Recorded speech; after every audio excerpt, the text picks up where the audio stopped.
నార్మల్గా సోలార్ తోటి నడిచి సో మనకి ఎండ ఉన్నప్పుడు సోలార్ ద్వారా అది ప్రొడ్యూస్ చేసుకొని తర్వాత దానికి ఒక సీసీ కెమెరా అటాచ్ చేస్తాడు. సో ఇది 5 ఎకరాల చుట్టూ పరిగణనలో కంప్లీట్గా అది అబ్జర్వ్ చేసుకొని దాని చుట్టూ మన సరిహద్దులలో ఒక అడవి జంతువు కానీ ఒక కోతి కానీ ఏ జంతువైనా అది పంటలోకి వస్తుందన్నప్పుడు ఆటోమేటిక్గా సెన్సార్ తోటి రైతు మొబైల్కి ఆ సిగ్నల్ అనేది వెళ్ళి అదేవిధంగా ఇది దీనికి ఉన్న సౌండ్ సిస్టమ్ ఇక్కడ మనం చూస్తాం, ఇక్కడ సౌండ్ సిస్టమ్ ఉంది. సో ఈ సౌండ్ సిస్టమ్ వల్ల అది ఎంటర్ అయిన వెంబటే ఆ ఫీల్డ్ మొత్తంలో సౌండ్ వినిపించినప్పుడు ఆ జంతువు అనేది భయపడి ఆటోమేటిక్గా దూరం వెళ్ళిపోతుంది. ఇది ఒక మనిషి ఆకారం అక్కడ ఉన్నట్టు కనిపిస్తుంది.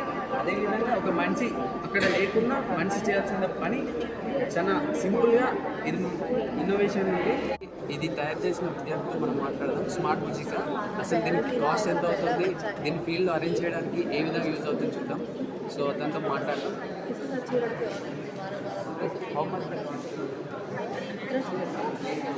అతను చెప్తుండే మనకి 8,000లో ఒక 5 ఎకరాల వరకు ఇది యూజ్ చేసుకోవచ్చు. ఎందుకంటే పంటను నష్టపోవడంకంటే ఇటువంటి చిన్న ఆలోచన ద్వారా కాపాడుకోవచ్చు. సో చాలా థ్యాంక్ఫుల్. సో రైతులందరికీ ఉపయోగపడుతుంది. దీనికి సోలార్ బ్యాటరీ సిస్టమ్ అనేది అమర్చారు.